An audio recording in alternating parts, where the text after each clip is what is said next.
Alasan kenapa Randy Orton tiba-tiba hilang dari WWE. Joe Hendry resmi tekan kontrak dengan WWE. Pertandingan terakhir John Cena di Raw minggu depan. Dan masih banyak lagi. Selamat datang di Extra News, di mana kita akan bahas berita dan rumor terkini tentang WWE. Alasan kenapa Randy Orton tiba-tiba hilang dari WWE. Randy Orton udah hilang dari WWE selama beberapa minggu terakhir. Dia nggak lagi masuk storyline apapun dan juga nggak nongol di episode SmackDown tiap minggu. Buat superstar selevel dia, vakum kayak gini jelas bikin fans pada mikir yang aneh-aneh. Banyak yang nanya, sebenarnya ada apa sih sama The Viper? Kenapa dia ngilang? Ternyata alasannya simple dan manis banget. Liburan keluarga. Orton lagi ngambil break buat ngerayain ulang tahun pernikahan ke-10 bareng istrinya di pesisir timur. Mereka terbang ke Belize, surga tropis dengan laut biru bening, hutan hijau dan pantai yang cantik banget. The Apex Predator sendiri ngepost foto dari trip itu di Instagram. Kim Orton juga sempat upload foto-foto liburannya sehari sebelumnya. Kelihatan tuh keluarga Orton lagi chill di suasana Belize. Jadi ya, Orton cuma lagi ngambil jeda buat ngerayain 1 dekade bareng pasangannya di pantai Karibia Sentral Amerika. Kayaknya mereka belum punya rencana buat masukin Orton ke Survivor Series tahun ini. Jadi kemungkinan besar The Apex Predator bakal balik setelah event tahunan itu selesai. Dia bisa aja muncul lagi di SmackDown setelah Survivor Series dan langsung nyemplung ke feud baru. Masa-masa setelah PLE itu biasanya jadi momen kreatif buat mulai nanam benih storyline baru di kedua brand. Perfect banget buat comeback yang heboh. Bookingan Orton belakangan ini memang agak bikin fans geleng-geleng kepala dan arahnya juga belum jelas. Jadi bakal menarik banget ngelihat masa depan The Viper pas dia balik nanti. Menurut kalian, apakah Randy Orton harusnya punya storyline yang keren sekarang di WWE? Komen di bawah.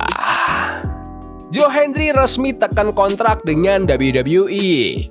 Di bulan September 2025 ada laporan kalau Joe Hendry bakal mulai dikurangi tampil di TNA dan rumor kuatnya dia bakal gabung WWE full time awal tahun 2026.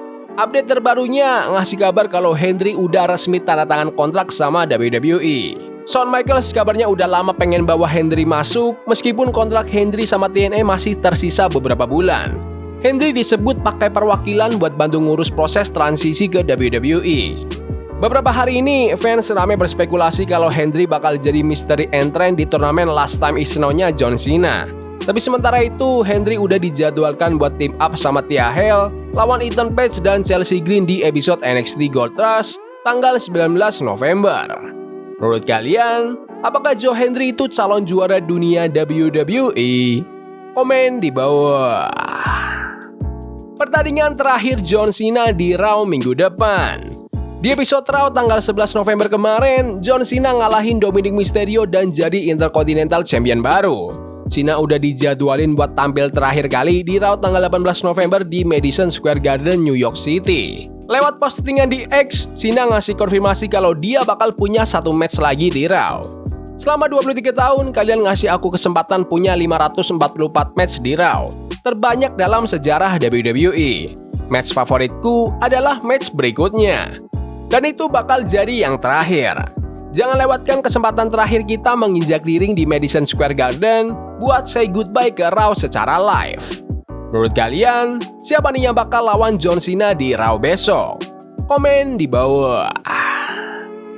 Javon Evans gak takut lawan Gunther minggu depan.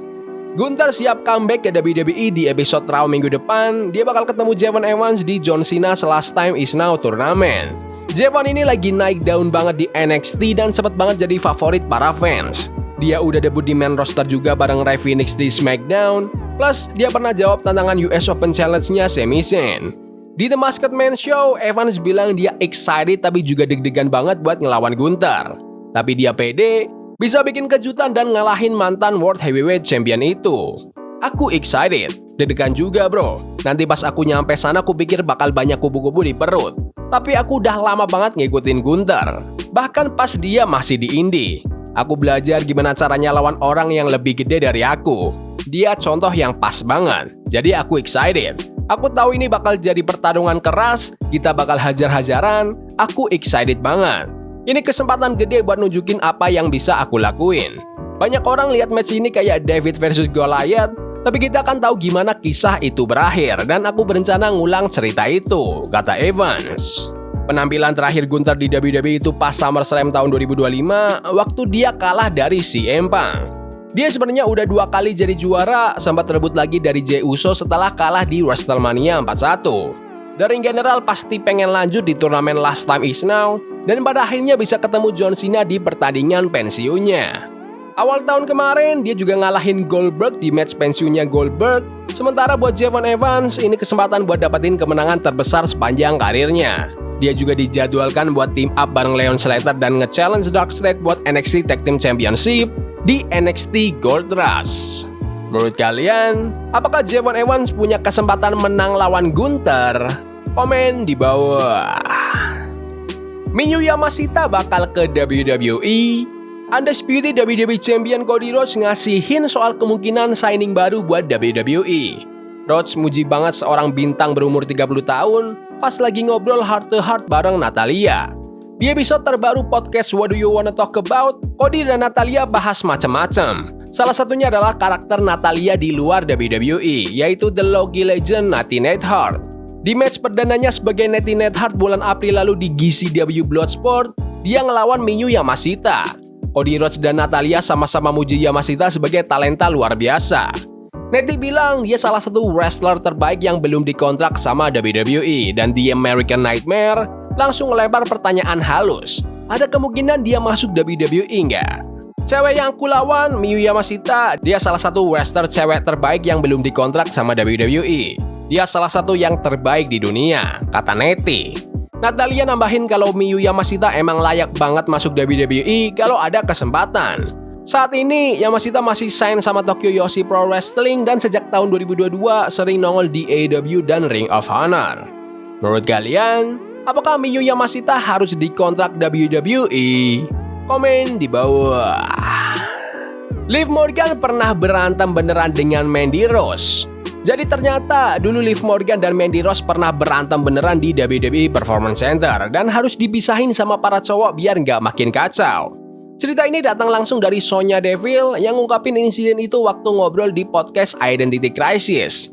Dia bilang walau sebenarnya itu bukan cerita dia buat diceritain, tapi karena Liv dan Mandy dua-duanya temennya, dia akhirnya buka juga.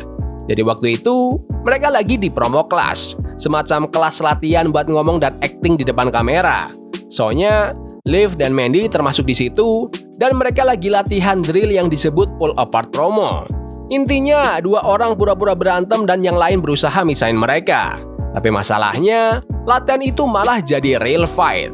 Kata Sonya, awalnya normal aja, tapi lama-lama aku ngerasa kayak, mereka beneran mukul nih. Terus aku dengar salah satu dari mereka ngomong kasar dan dari situ kerasa banget auranya berubah. Udah bukan acting lagi. Dia lanjut cerita kalau tiba-tiba suasana jadi kacau. Dua-duanya udah kayak rambut ketarik-tarik. Mereka teriak, marah beneran, bahkan nyerang satu sama lain seolah lagi match hardcore. Sonya yang ada di tengah sampai harus bener-bener nahan mereka berdua. Tapi tetap gak bisa sampai akhirnya para cowok di kelas itu turun tangan buat misahin Liv dan Mandy. Setelah semuanya reda, Sonya bilang dia bingung banget karena dua-duanya temennya. Dia sahabatan sama Mandy, bahkan punya bisnis bareng di luar wrestling, tapi juga deket banget sama Liv. Gila sih, bayangin aja, sebelum mereka tampil di TV, di balik layar udah ada drama segila itu. WWE Performance Center emang bukan tempat buat orang yang setengah hati, bahkan di promo kelas aja bisa berubah jadi SmackDown vs Raw sungguhan.